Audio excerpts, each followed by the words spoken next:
we're live.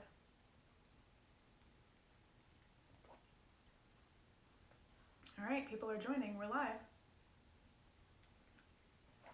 Hello, everybody. Happy Monday. Hello, hello. Thank you so much for joining. Hi. All right. Well, we are live. Welcome to Eleanora Live. I am Daniel Morrison, and this is my IGTV series where I interview friends from all over the place, right here on my little pink couch in my home studio office in San Antonio, Texas. And today is a very special day for Eleanora Live. I am welcoming my other half, my better half, Daniel Morrison, to my little pink couch in person today because it's a holiday and we thought we'd do this, and it might be really fun. So welcome to my little pink couch, my guest today, Mr. Daniel Morrison. Hello. First live guest. I'm honored. In person. Well, it's Labor Day. It is. Labor Day Live. Labor Day Live. We thought about doing this many weeks ago, I think, because we realized that, Dan would be home, and we figured we'd have some things to talk about by now, and excitingly so, I think with the HappyNotSatisfied launch, we do. Absolutely. So welcome to the little pink couch. Thank you. I'm honored to be here. Okay. I wore black in honor. You did. We always try to coordinate. I mean, kind of. We don't plan it, but it ends up when you're together for so many years, these sort of I wouldn't say we try to coordinate, it just happens. That's what I'm saying. That's what I mean. Okay, so for the many friends on the internet who perhaps maybe follow me and not you, or you and not me, I thought that it would be really cool for us to come together today and talk about, how we've gotten to this point with you launching your new endeavor while still, of course, being the director of bands at Reagan. I think it's a really interesting evolution that has happened with you, and especially if you look back at the days where we were first together when we can get into that later. Yeah, we'll get into that later. But I wanted to first start with you talking about your career background, and I think explaining to people how you got to this point and what your background has been. I was gonna say I can't really talk about my career background without kind of going into my childhood, actually. But my parents are both music teachers. My dad was a band director, obviously, for a long time, 35 years, something like that. He was at Prospect High School for 30 years in Illinois. But I grew up playing the trumpet, and my dad played the trumpet. And so it was what I wanted to do. I wanted to follow in his footsteps, and he taught me. And, I tell people, they ask me when I started playing, I don't even know, because it was just like, I was never not playing the trumpet. I remember dragging my dad's trumpet case up the stairs like it was the heaviest thing. I have a vivid memory of that, and it's not. It's big, but that gives an indication of how old I must have been, when I was first starting out trying to mess around on the trumpet. So anyway, I was very into the trumpet. I had a lot of great opportunities. One of my fondest memories of my life was playing in the Chicago Youth Symphony in high school, getting to tour Europe and play at Orchestra Hall, where the Chicago Symphony plays, was just incredible. So a lot of really inspiring musical experiences that I had in my life. And I ultimately, when I went to college, I studied music education and trumpet performance, and went the route of music education in the end. And again, following my dad's footsteps, kind of a common theme of my life so far. But there's not really anyone better to follow in the footsteps of the kindest, smartest, most amazing person that you could ever imagine, truly. And so anyway, I was applying for jobs and was very open on where to go. I had nothing really tying me down, so I was open to anything. And through sort of a coincidence of people that knew other people that were friends of mine, I found out about this opening at Reagan, which was was kind of nationally recognized program that I had heard of and seen in these national competitions. And so I was like, yeah, of course I'll apply.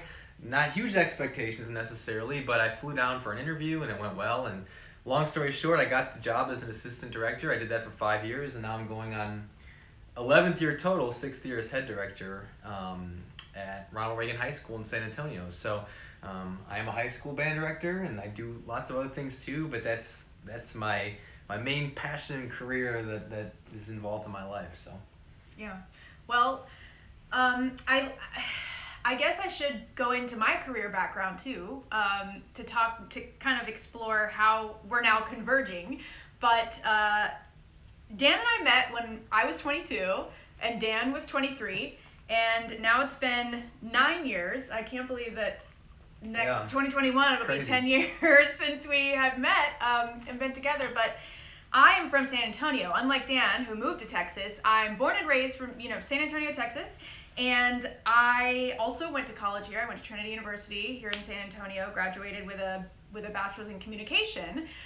But I always had an interest in the performing arts. I just never had the privilege of playing an instrument, but I did musical theater, and I was a dancer my whole childhood, and sang in the choir, did a lot of things. Had a similar experience to you in that when I was in college, I was in the Trinity choir, and we got to tour Europe as well. Some very, very fond, life-changing memories from those years. And I studied to be, what I wanted to be was on television. And so when I was in college, I sort of geared up to want to be the next Kelly Ripa, is what I used to say. And I graduated with a major in communication, and then right before I graduated, decided for some reason that wasn't actually what I wanted to pursue. So I pivoted and I went into nonprofit, and I raised money for the performing arts organizations here in town, a few of them, and also downtown development. So it was a really cool time in San Antonio when we met, because San Antonio was really going through this sort of urban renaissance. And so we had a lot of involvement in that in the earlier years. But even in my first job, always in the evenings, I was writing. And I was writing for magazines, and I was creating content even before, this was 2011, and blogs were just starting to become a thing. And so by the time 2014 rolled around, I still had my day job, but I did start a blog that was originally supposed to be like a duo thing. It was called Sequins and Suspenders, and that didn't ultimately, that wasn't the thing ultimately. However, I kept writing, and eventually I transitioned out of sort of the traditional workspace from public relations and development and fundraising into full-time content creation and editing and writing. And that sort of evolved into my own personal platform that became then Eleanora Magazine, then became sort of now this multimedia Eleanora.co, which has been a really amazing journey. But throughout, I would say the past year to 2 years, as you've sort of expanded creatively, this fun thing started to happen where now our skill sets are kind of converging, and we start to work together. And then Pudge is being a little crazy. Yeah. We're never sitting, it's rare that we're sitting this close and he gets to be with both of us. Over it. He's over it. So Pudge is, I guess, no longer on the live. But anyway, so now we're at a point where we're converging, and I want to talk about Happy Not Satisfied, because I would love to. Yes, I mean, talk to me about where Happy Not Satisfied truly came from, where it originated, how it has evolved into your, not only the Reagan Band discipline, but your sort of personal mantra that you've really taken on. And I think it's really affected my life in a positive way too, which is why I wanted to bring you on the Little Pink Couch to begin with. So I guess. Sure. Yeah. So it's, again, kind of a interesting journey that involves my dad again, and following in his footsteps in a certain way. But when I was in high school, I was in my dad's band, and if we had a good performance or something went well, he would always tell the band, "That's great. That went really well, but let's be happy but not satisfied."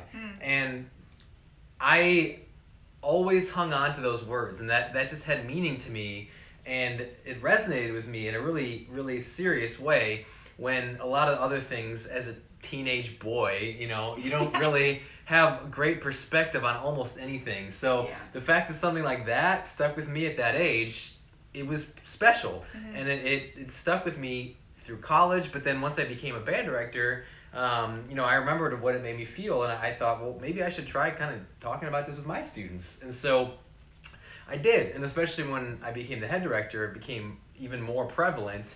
And as the years went by, it wasn't just sort of a catchphrase anymore. It was something that everyone really believed in, and it was much more important to us to feel that way and to sort of look at our day-to-day processes and look at the things that we can control and improving those and making music in a super meaningful way and connecting with audiences and making that our priority much, much, much above and beyond any competitive result that might happen from what we do, because it's a competitive activity. So that to me felt like such a healthy way of approaching what we did. And as a byproduct of kind of digging into that, some of the competitive things worked out pretty well too, and I think it's because of the way we looked at it. So the next layer of that you kind of alluded to was when I finally realized that this mindset is really special, and it's something that I needed in my personal life that I was not getting or doing. And I mean, as you know better than anyone by a mile, I was a stressed out mess all the time. And it's because I cared so much about my job, but in my mind, I had to be stressed out in order to do a good job. And that wasn't super pleasant. And sometimes we were getting, the competitive stuff going. But that's because we were doing the Happy Not Satisfied approach at work, but there was a complete disconnect between that and what I was doing with myself. And I finally just kind of hit a point where I knew I needed to try something different because I wanted to feel better every day. And so I kind of crossed over this bridge where I started applying that thought process and mindset and lifestyle in my own life. And it wasn't just like overnight everything changed, but gradually, finding new routines, implementing new things, and the whole wellness side of it, but also just the mindset and the way you approach every day. I found such a healthier balance in that, and it's made everything in my life so much better. And so the kind of the next evolution of that was I know a lot of people that feel and felt the way that I did, in terms of just the stress and the negativity and just grinding it out to try to get to the next thing.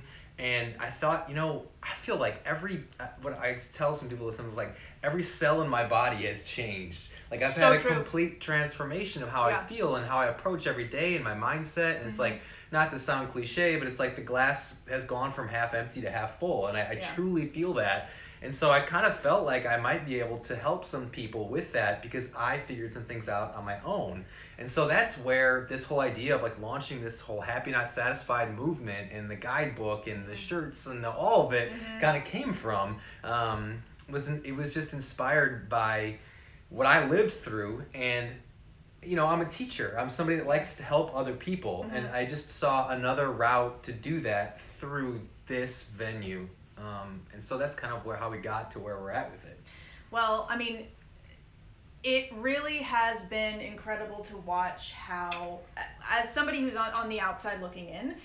Well, you're as much on the inside looking in as you can get. I mean, maybe. But somebody who's on the outside looking in, at least with the Reagan Band, right? Sure, yeah. And within the last several years that you've been head director, obviously the Happy Not Satisfied culture, because that's what it is, the Happy Not Satisfied culture has really led to such healthy growth within these students, and I continue to be blown away by how positive everybody is, but mostly how focused and how dedicated and how disciplined they are. For 350 high school students to perform at the levels that they do. But positive too. Yeah, that's what I'm saying. And positive. Mr. Floyd is he's a mentor of mine, an amazing band director. But he would always, it made me think, because recently when he would come out, he would always say, "This seems like such a happy workshop." Yeah. And I was like, that's a huge compliment. Like that's one of the greatest compliments anyone could give me, because that's what it's all about. Well, I mean, there was a moment, I have to admit, I don't know, I think I've admitted this to you before, but probably I don't keep much inside, but there was a moment last year when you all were headed into the big competition, the final competition of the season, and I am sometimes in the room, but I was not in the room for this particular we'll call it a motivational speech to the band that you gave. And so after the competition results, were revealed, after this whole thing, it was like the following week or two when this piece of content came out that, it was Flow Marching, I believe, who recorded you. And watching your speech that you gave to those students, for some reason, even just a year ago, it gave me a huge epiphany. And it had nothing to do with me, but there's something that I've always struggled with, and it has to do with maybe being in the content creation space and professionally being in that space, trying to not compare myself to other people and, trying to always keep my head down, do my best, and not get distracted. I have always struggled with getting distracted. The most distracted person on earth. I'm a dreamer. I can't help it. But when I heard you say specifically what you did to those students about, like, it's about you're in this ensemble and you have to give 105% in order to make the bigger production happen, and you were just talking about the responsibility of going above and beyond to that degree and pushing yourself way more than you think is possible, way more than you think you have to give physically, emotionally, mentally. And it hit me like I may have never done that before. And that may have been why certain things in my life, from a career standpoint, even though I was very fulfilled in what I was creating, there were certain things in my life that just didn't fall the way that I wanted them to originally, or that I hoped they would. And when I heard that specific speech where you're telling them to be happy, not satisfied, it was like, boom, the light bulb went off, and I thought, wait, I can apply this to my life. Like, Dan's my life coach too. It was a really cool thing that happened, this is great arts advocacy right here, by the way. It is. But it was something about that really shifted within me. And it wasn't necessarily I know that you're in the middle of, you're very passionate about fitness and wellness right now, because that has been really a lot of your transformation.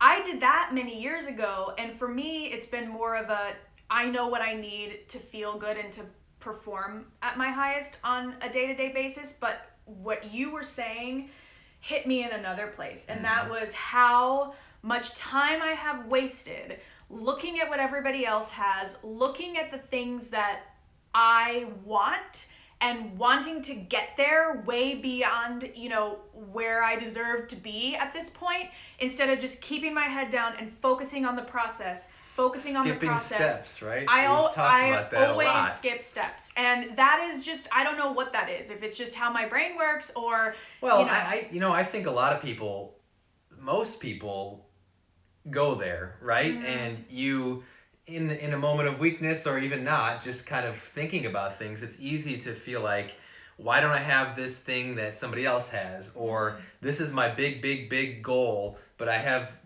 Actually, when I look at it, I don't really have steps on getting there, but I'm just frustrated that I'm not getting there. And that leads to so much negativity within our own selves, and resentment, and confusion of why things aren't working out for me, but they're working out for that other person.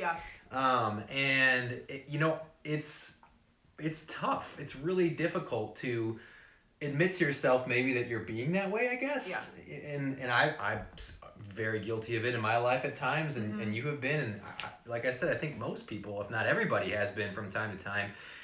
But that's, again, I think why this whole Happy Not Satisfied, like, movement idea is so important, because it is the opposite of having some thing that you're looking at that feels unattainable and just dwelling on it.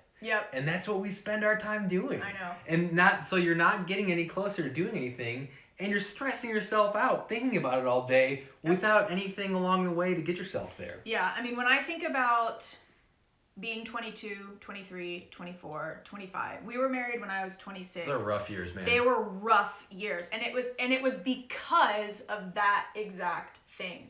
And I was worse about it than you were. I mean, you had it, but you know me though.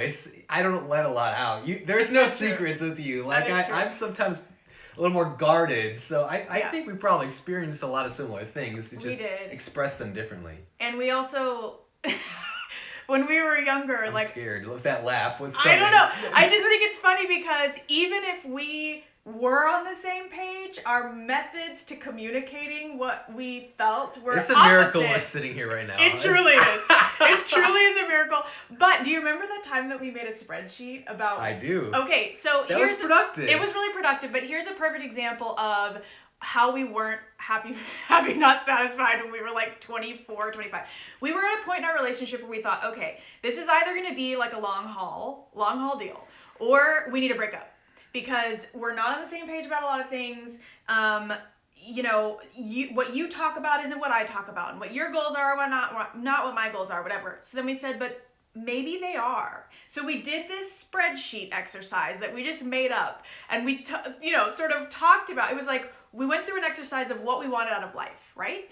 And we realized by looking at that spreadsheet that we were completely oppositely wired for the same end result. Yeah. And so we both wanted the same things. We both wanted to go in the same direction. We wanted to support each other, but we just didn't. We communicated oppositely. It's like we spoke different languages. We totally did.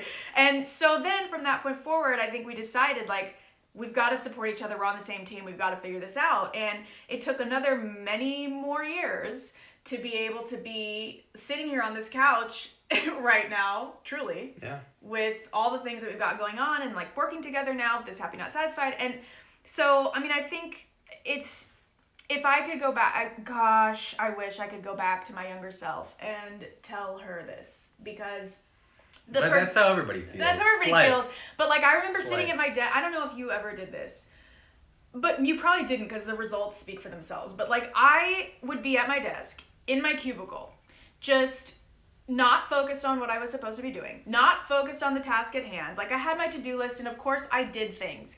But if I had really dug in and I had put my nose down and just focused on plowing through everything at 105% and figured out every problem that my boss needed help with and, you know, tried to anticipate issues before they even, I did things, I was productive, but I wasn't the 105% person. And if I had been the 105% person, things would have stacked up way sooner that I was wanting. You know, in my head, it was always like, I need that next promotion. As opposed to actually doing the work, I was like, when am I going to get a promotion? You know, when am I going to get a raise? When am I going to get a raise? When am I going to get a manager position? And like those things did come, but then they all came crashing down. Like in one moment when that career path that I was on, I was lying to myself that I wanted to do that, number one. And then when it all came crashing down and I had to transition, it was like I had to start from ground zero again, you know, and sort of implementing this grit that I had observed you doing, but I didn't quite have it yet. And when I really put my 105% into something that I totally was passionate about, well, then things started to happen in a way for me that they hadn't before. So, you know, I mean, I think like if Happy Not Satisfied means one thing to you, but I think the beauty of it and the magic of it is that it can mean something different to everybody, no matter what phase of life you're in, no matter what you're facing, you know? Yeah, it's universal. And that's the beauty of it too, is that it can have so many meanings, and it can even mean different things to the same person on different days, whatever they need from it, you know? So yeah, it's been a special kind of thing in my life, and I'm glad it's helped you. It has helped me. And I mean, I think I obviously did sort of the wellness stuff a while ago, but what I think the guidebook is so great about that you have developed over the past several months is like, you know, you have been exploring all these routines. The biggest thing I think that I really want to talk about is routines. Because that's the one thing that you've been really exploring and you've been developing for yourself. And we have each gone through these sort of times of self-discipline where we've each been focused on ourselves in order to, as individuals, in order to come together to be really supportive of one another when it's been time to do that. And I think like, for me several years ago when I was adjusting to sort of the relationship demands of your career in particular when we were getting married and you were starting as the head director. That was a challenge. Quite a time. It was quite a time. And so I sort of focused on my physical wellness and my fitness and all that in order to feel better, in order to be able to partly support you more, without any sort of harbored resentment or negativity.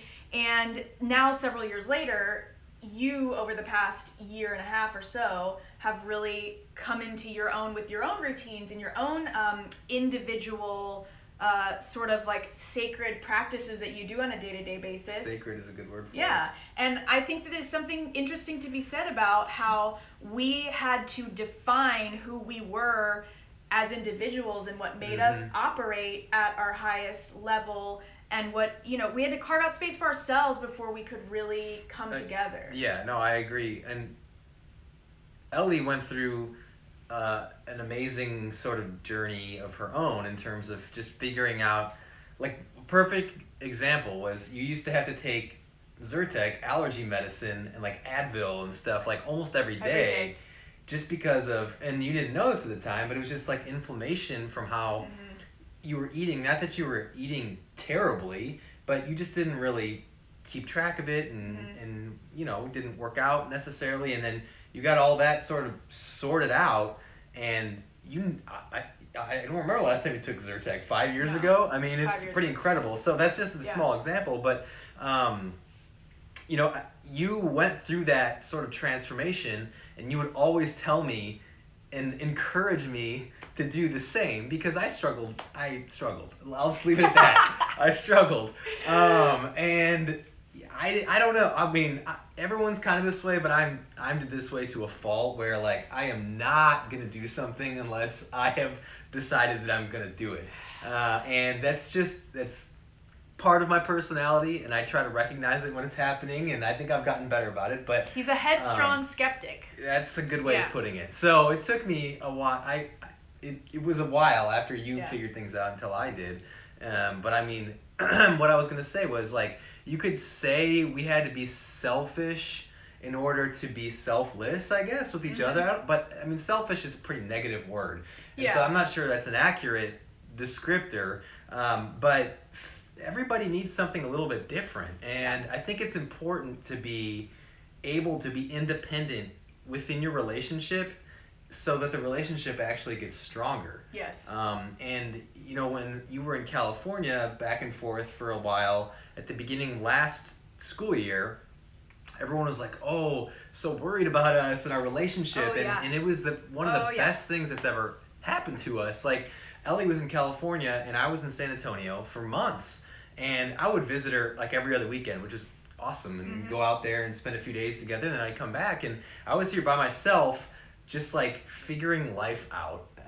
And doing everything myself, cooking every meal, doing all the dishes, marching band rehearsal every night, football games, contests, all of it. I was here alone, but that was the busiest that I am, and it's very busy. I mean, it's like 14, 15, 16-hour work days, just craziness, but I was still able to work out every day and prioritize nutrition and read more and all these things because of this sort of mental shift and clarity that I started to find. And I had to find it within myself. Yep. And it's not to say that I couldn't have done that if we were together, because I think I still would have, but I just think it proves the point that at least in our relationship, in order for our relationship to truly like work at the highest level, we had to understand ourselves at the highest level and know how to give ourselves what we needed without the other person. Yep. And then the other person just takes it to the next level. And we hardly have issues anymore. No. We really, it was hard when we were younger for a lot of reasons. I mean, when you're in your early 20s and mid 20s, you're not really an adult yet, but you're in a job and you don't know what the heck's going on. You're trying to figure it out, and like, we were from very different backgrounds and a lot of things were different. There was always something that drew us to each other, but it was always a struggle. It was always a struggle, and something kept us together, thank God. Because I don't know how I could never see myself with anybody else. Yeah. But it took going through, it's hard work. Yes. Like having a really meaningful relationship that works. It's happy not satisfied. Exactly. Right? I was just gonna say it is happy. If you not ever satisfied. get satisfied, something like then the resentment starts to build just a little bit, and then all of a sudden, before you know it, a year goes by and your relationship's not working anymore. Yep, I know. And I think it's that sort of stagnation and complacency that you talk about when you're leading a band rehearsal.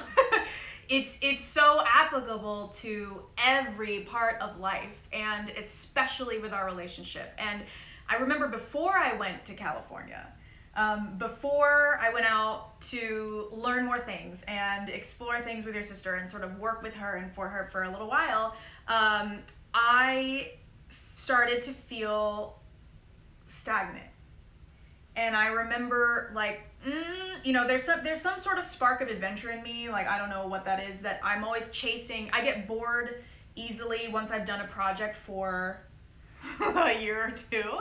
And so chasing this different opportunity, it just felt like there was something in my intuition that told me, you guys need the space to grow again. Like if I had stayed here and not gone and explored, it only was me gone for a couple of months, like that's all it took to carve out space for you, to carve out space for me, to keep growing. It changed my life forever. It changed your life forever, and then therefore it changed mine forever. Yeah. Because the difference of living with you before that time and now, it is like living with night and day. myself. Living with yourself. Yeah. And even I would say for me too, when I used to think all these thoughts, and the reason that of course I was prompted to go through all this was because we were engaged, and I was in a job where my anxiety I was suffering from panic attacks, and I was having a hard time mentally, and I emotionally couldn't keep anything together really, and I was so up and down. I would be like happy one moment and then terrified the next, and I've always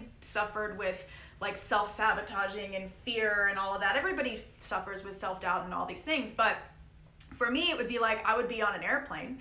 Like I had, we were going down to Mexico in my former job, and I was with a bunch of coworkers. We were landing in between, when you land in Mexico City, the mountains, when you land in between the mountains, there's a lot of turbulence, as we've experienced on our honeymoon. And I lost it. It was, I felt so out of control of my life. And that was a moment. Both have been on airplanes, when getting on an airplane or being in turbulence, Emotions are running high. Emotions are high on airplanes. Just to begin with. But it was in those moments where I realized, you have got to get a hold of yourself, or you're never going to manage at the levels that you need to manage. And I was 25 at the time, 25 years old, or 26. And so I actually went to a nutritionist and a doctor who helped me work through a program that really worked for me and was very sustainable, and it wasn't a certain diet, it wasn't, it was just a education, if you will, about food and what it does to your body. And I was able to eliminate my panic attacks, I was able to eliminate my anxiety 99.9% of the time. I was able to reduce all my inflammatory symptoms that I had for years, and I just didn't know were a result of what I was eating. And so when I went through all of this, it was like my mind went from a terrified panic to then all of a sudden I'd be on the airplane and I would journal on the airplane, and I would look out and I'd be like, wow, this 30,000 foot perspective is giving me such a clear, wonderful view of life. What a metaphor. It was literally, it went from to and that was all based on what I did with my food and my exercise. And so I knew that was possible, and I saw you suffering with the things that you were always sort of carrying, and you've talked about before how you felt like you had to be anxious in order for the band to do well, and to carry sort of the weight of everybody in order to move the program forward. And I kept trying to tell you that I felt like there was a different way, but you always have to come to that conclusion on your own, and you have to want something different for yourself on your own. Nobody else can tell you to do that. So all that to say, it's been a really interesting journey for each of us, and I think that coming together now, working with Happy Not Satisfied, I mean, you are the brand, you founded this or whatever, but it's fun because I on the back end, it would not exist. It would be Microsoft Word documents and like a few pictures that are cropped wrong, and probably wouldn't even make it on the internet if it was me doing it. I mean, everything about the aesthetic and all of the things. Well, and our great friend Owen Lindsay. Who helped me put the guidebook together. He's a graphic designer. He created brilliant. Logo. Yes. I can't say enough good things about him. But I mean, Ellie keeps this thing going on the day-to-day with me, and it's been, I mean, to have something that we can work on together has been really special, and not something that we ever thought would be the case. I mean, Ellie was in PR, and I was a high school band, well, still am, but a high school band director. It's like, how do those paths ever cross in a career-oriented way? Or even creatively. And it just happened organically over time. It wasn't like we just sat there every day trying to brainstorm how to work together. It just, the path led us here, and we talk about it almost every day. Like we talk about Happy Not Satisfied and what the plan is and what we can do and how we can grow things and develop things, and so it's made our relationship even more meaningful. And so it's been super special in that way. And that's a perfect example too of like, you know, I would look at other content creators on Instagram who were partnered with their spouses, and I'd be like, why can't that be us? You know, and it's poor Dan. The things I've had to do. It's so true. And it's funny though that over time, just by doing the work, all of a sudden it was like things started to just sort of happen. You know, I want to talk about that for a second.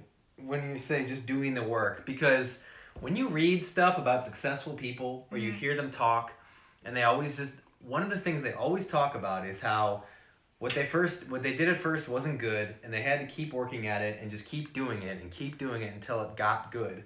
I don't think people believe that. I think people blow that part of the story off and think Beyonce woke up as Beyonce one day. So true. And that is not what happened. That's not what happened with literally anybody. I mean, the work that goes on before you know somebody, you don't hear about often, or if you do, you kind of just whatever. Like they just have a blessed life, you know. And some people do, of course, and I get that. But you have to be relentless in your pursuit to achieve anything that you want to achieve. And I am saying this because I am guilty of it myself. Where I hear a story about somebody else that's really successful, and they talk about the grind they went through and how they started out from the bottom and did this and that. And it's, for some reason, you just don't, that part falls away from your memory. All you remember is them succeeding. And it's hard to convince yourself that that's true, but it's true. I mean, it's super true. And there's no other way. There's no other way to explain it or talk about it or achieve.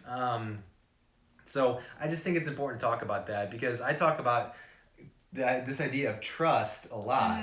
And like even in that guidebook, for example, talking about like exercise, trusting that maybe the discomfort that you feel, especially when you first get into it, is ultimately worth it. Trusting that putting your efforts and focus into the process of what you're doing, instead of constantly thinking about the goal, is actually going to yield better results. But all of those things take this level of trust that you almost just have to surrender to these concepts in order for them to come to fruition. And it's really difficult to do. And maybe you'll do it for a couple days, but to actually let go and stick to those things for any meaningful length of time is not easy. But it's the only, I shouldn't say it's the only way. It's the only way that I know of that I've seen work with myself in some ways, but especially with other people. So that is also something that I continue to struggle with. And I think too, this concept of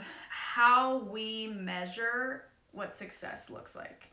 It's toxic. It's really toxic, because, you know, at least the ways that were sold to me of what success looked like when I was young. It's not hard to sell it, because that's for some reason what sticks. And we're doing virtual learning right now, you know, with everything going on. and we have to do an attendance question every day as part of like, 'cause some people can do asynchronous learning and some people are there, and it's this whole thing. So anyway, you have to have this like attendance assignment that proves that they were there. And I asked the other day, like, how do you define success? Because I just try to think of whatever. I mean, it's every day. I got to think of something. And I was actually super proud of the answers I was getting. It was just like, you know, doing something that I'm proud of, or being better than I was yesterday, and like all these really healthy answers. Wow. And so to see teenagers have that kind of perspective, I mean, these are just amazing kids, and it was inspiring for me because I'm not sure I would have said that at that age. But you've also, I think that we have to give a little bit of credit to this culture that has been that's developed. nice of you to say. Yeah, within the program, because if I had at that tender, very impressionable age, Very impressionable age, some figure that I looked up to, a leader that was telling me not to measure my success by, you know, results as far as numbers go, but as, you know, measuring success as going to sleep that night, knowing, you know, being proud of what you accomplished that day and being ready to wake up the next day and learn and grow more. That is it. That is the secret of life. And if somebody had told me that, and like, I'm sure my parents told me that in some way, but you never listen to your parents at that age. Yeah. But I would have saved a lot of time. I would have saved a lot of time of completely. I was just thinking, I was the perfect example of great potential, completely wrong. My priorities were flipped in such the wrong order. You know, and I wanted to do good. I wanted to make a difference in the world. I wanted to do all these things, but I had such a warped vision of what success meant. And It's hard not to. Yeah, and I was focused on all the wrong things. And when you switch and when you flip the script, as you often like to say, and particularly with the things that you talk about with this Happy Not Satisfied, it's like, it has changed my life in the past few years because, like, for example, we were fortunate enough to buy this house last year, to move into this house. I have a problem, like probably a lot of women, especially who are constantly comparing themselves to other women's homes on Instagram, do. And it's like, I look at something and I think, I can't just be proud of what we have worked so hard to achieve together and get to this point, because it's taken a lot of work. You know, it's taken starting over. It's taken really realigning our priorities and working as a team to get to this point. And instead of celebrating those wins, I look at what's wrong with the baseboards. I look at what's wrong with, you know, the ceiling that isn't smooth. It's like a 90s textured popcorn thing. I look at what, I love the ceiling. Yeah, well, like, Not gonna lie. Okay, we agree on that. But like, I want the exterior of our house to be a different color. I want so it's constant. And I don't know, I know that I'm not alone in that, because these are the types of things that I talk about with my girlfriends. You know, we're all sort of struggling to be happy with where we're at, but like, why is it that we just want nicer and want nicer and want more and more, more, you know? But like, you can't get to the nicer and more until you just stick your head down and do, like, just grow, build, you know? Yeah, I mean, I think it's okay to know what you like, and, you know, I don't discourage people from having goals. No. But I think what you're saying is, like, these are kind of unproductive goals. Right. That don't do anything but cause more stress. Yeah, for no reason, really. Whereas I think it's okay, like, taking mental note from time to time of things that maybe eventually we can improve. Right. But it's like, what you're talking about is kind of like not happy, not satisfied. Exactly. Yeah. Not happy, not satisfied. And so it's good to have things that you want to continue to improve in all areas. I mean, I love our house and what we've done with it, and all those things, but I mean, if I would change things about it too, you know? Yeah. But I think I probably am better than you, like, being content in a lot of ways with what we have, knowing that maybe eventually this little thing will change, or maybe we'll change this once, whatever. But I watch you struggle with it, and I can tell that it's difficult, but that you're ultimately feeling better when you're in a more positive mind frame about the whole thing. Well, I think that you talking about finding joy in the process has really helped me. Well, good. Because, like, you know, that finding joy in the process, it's not just constantly looking at the product. It's the opposite of that, you know, from what I used to do, is just look at the end product, look at the end product, look at the end product. But it's like, no, enjoy the process of growing and learning. And even especially, too, when things, now that I am growing in my content creation services and that side of my business and helping other people and being a consultant and all of that, well, obviously there are certain pressures that come with that. And you know, well, when people are relying on you, yeah, there's pressures. And when you always say find joy in the process, it's like, even when that process is uncomfortable, there are times where the challenges that I'm facing on a day-to-day basis make me very uncomfortable, and I have to just face them and solve them and grow anyway. You know, it's not always gonna feel amazing. No, but I think what's so important about that, and that's a great point, is that not every second of every day is going to be just bliss. Right. That's not the point of all this. But there's going to be you have to understand and realize sometimes that the pride you're going to feel once you work through something that was uncomfortable or difficult feels so good. And when you know what that feels like, it can be very motivating. And just to tie it in again to like exercising. Yeah. You know, I've been doing these long runs recently. Oh my God, yeah. And, you know, running 11 miles, you don't necessarily feel amazing the whole time. Right. But I have never not felt like immense pride for myself when I finish. And so when you're doing it, that helps you get through it. Yeah. Because if I get to mile 7 and I'm tired and I stop, instead of getting to 11 like I wanted to, and I knew I could have gone, it was just a little uncomfortable, so I stopped, that's going to have the opposite effect. But when you push through when things are difficult, you get this amazing feeling that's like, it's almost indescribable. It's just like what you're talking about, and I mean, I've experienced it time and time and time again, where you are putting yourself into an uncomfortable position on purpose, and knowing that you're doing it, because on the other side of it, you've grown. Yes. And you're better for it, and you feel more confident in yourself, and everything about you feels better. I mean, you've seen, like, marching band contests are uncomfortable. Oh my gosh. From the moment you wake up until it's over.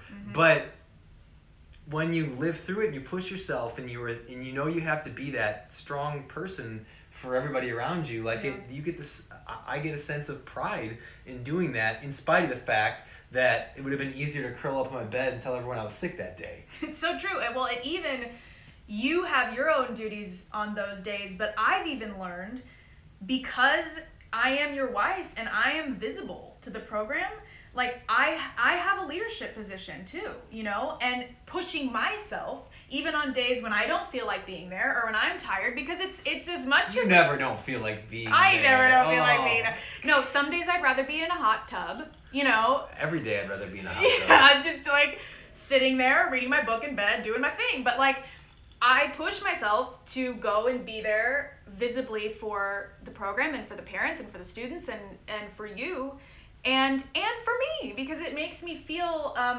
this wonderful sense of pride and purpose that I have sort of helped in a very microscopic way with your program. I think it's important to say that the Reagan Band has given us a lot. It has given us... And it's taught us a lot. Oh, and so it's much. Made our relationship stronger. It has. I mean, who would ever expect me to...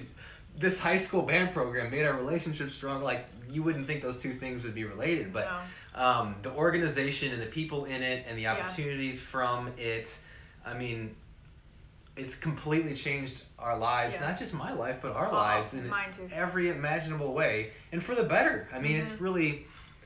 I just wanted to take a moment as you're talking, because I just realized it's like, it was so much more than kids playing instruments, you know. And I hope and I think it gives them a lot more than just that too, you know. And these kids aren't... My goal for the students is not, you need to become a professional musician or a music teacher. It's like teaching them skills that will make them succeed in life. And my main musical goal for them is that they're more significant lovers and understanders and appreciators and supporters of music. That's the important part on the music side. and then just the life skills and how to work with others. I mean, I could list off all these things that I think a lot of people know, but it's incredible what this type of organization can do for so many thousands and thousands of people, and for us. I mean, I kind of truly like just had sort of a light bulb moment as we're sitting here about how the band program has helped our relationship, when at first it seemed like it was maybe not, like it pushed us to have to figure things out. And now it's something that, like, she's like a band fan. She's talking about band lately more than I am. I swear. It's love like band. I mean, it's been crazy. It's so weird. But the reason why I love band, the reason why I have really grown from being an observer of this activity is because I never did anything in my youth that had to push me that hard. Yeah, and it's important. I had It'll change you know, like I had lead roles, I had all the I did all the things, I was on stage, I was doing the things, whatever. But never did anyone depend on my discomfort and pushing through the discomfort of my own personal stuff. Like I see the band activity forcing those kids to do, and it gives them forcing in a good way. No, of course. It gives them such skills for the rest of their lives, because that is life. You're tired, you're hungry, you're sweaty, and everyone's depending on you anyway. You know, and like no matter what you do, and it's just such a metaphor for everything, and I'm so inspired by it. And of course, the pageantry side and the performance side and the creative side. Yeah. But when you're talking about, and something I talk about all the time, you've seen me talk about it, is, yes, like there are times where these kids have to perform in 90 to 100 degree heat, nearly 100% humidity, in their full uniform after riding a bus for 5 hours. And the thing that I always say in those moments is, when we get done with this performance, do you want to feel proud that you pushed through? Or do you want to regret that you gave in to the uncomfortable situation? And again, that ties into so much of what we're talking about right now. But I think that's what it was that you said in that video that really hit me. It hit me like I was going 80 miles an hour to a because it's life. I mean, that is literally life. When do we ever feel 100%? Never. Rarely, right? And that was in trumpet playing too. People would always say that, because trumpet is a very kind of, it's sort of an athletic instrument in a way. I mean, and there's very little room for error. The mouthpiece is small, all these things. But people that were doing it at the highest level would always say, I never feel 100%. It's like, but I always have to find a way to make it work. And, you know, that again, just another example of, in any field or any realm that you're talking about, pushing through those moments of being uncomfortable to find a way to get it done, regardless. And because number one, to get the job done, but number two is because that's when you feel the best about yourself. And at the end of the day, what are we really trying to do besides find happiness and find purpose and fulfillment and meaningful relationships through any of these things we're talking about, through digital marketing, through marching band, through Happy Not Satisfied. The end goal is the same for everybody. And these concepts are universal to feeling good. And that's, you know, I guess it was in that article I haven't published yet, thinking about my future self and what regrets I might have and what advice I might give. And that really helped me have perspective, because you realize, like, you're not going to look back and be proud of yourself for feeling stressed out 99% of the time and you know, not doing the things that made you feel good and that helped other people. So I think it's important too to think about your future self. And what you can do in the moment now to make your future self proud of you now. And that's a little bit, I guess, out there, and it's a little bit hard to do. But when you can start doing that, it kind of changes everything. Because if you want yourself to feel good tomorrow, then you should exercise today. If you want yourself to feel good tomorrow, then you should apologize to your spouse for the stupid thing that you did today. And, well, yeah, I mean, that goes back to even, too, like, the instant gratification versus the delayed gratification. It's instant gratification society that we live in. But oftentimes, what you do today, you're not going to feel the positive repercussions of until the next day or the day after that or 10 years down the road. You know, like, look at us now benefiting from all the things that we have pushed each other to get through. It's 2020, and we started dating in 2011, you know, and I feel like just now, even though we had a wonderful wedding, even though we had all these great memories, even though just now have we hit our stride. And it's 9 years later. You know, I mean, we've had some and in wonderful 10 years times, we'll probably say we're just now hitting our stride. You know, I don't know about that, but we will be doing things right. I think if that's the whole point. Yeah. Of absolutely. Happy Not Satisfied. Exactly. Happy Not Satisfied. Speaking of Happy Not Satisfied. Yes. Since we're nearly out of time. Oh my goodness, time flies. Time flies on the little pink couch. That's right. Okay, so where can everybody go to find Happy Not Satisfied? Where can they go to follow the Reagan Band? Because it's a very inspirational organization that everybody should follow. An incredible organization, yes. So HappyNotSatisfied.com. A lot of things live on there. The thing that I'm very excited about right now, obviously, is this guidebook. And I like poured my heart and soul into this thing, and I really tried to make it something that not only gives motivation and inspiration on how to have the right mindset and maintain the right mindset and how to look at goal setting and some of the topics we've been talking about, but also give specific information on how to truly get started, or if you've already started, how to continue to develop, because that's, I think, a missing link in a lot of information out there. Self-help stuff. Sure. Yeah, I don't know if I'm, but it has the mindset, but it also has the specifics. So, and it's on sale right now for Labor Day. Yes, HNS Labor is the promo code. So it's 25% off through Tuesday. So if any of the, I mean, this was a conversation that we wanted to have for a long time, but it just so happens that a lot of what we talked about is I dive into pretty in depth in this guidebook. So anyway, that's on there. And then on Instagram, Daniel D. Morrison. And then the Reagan Band is really, if you can remember this, Reagan Band on Instagram. At Reagan Band. At Reagan Band, yeah.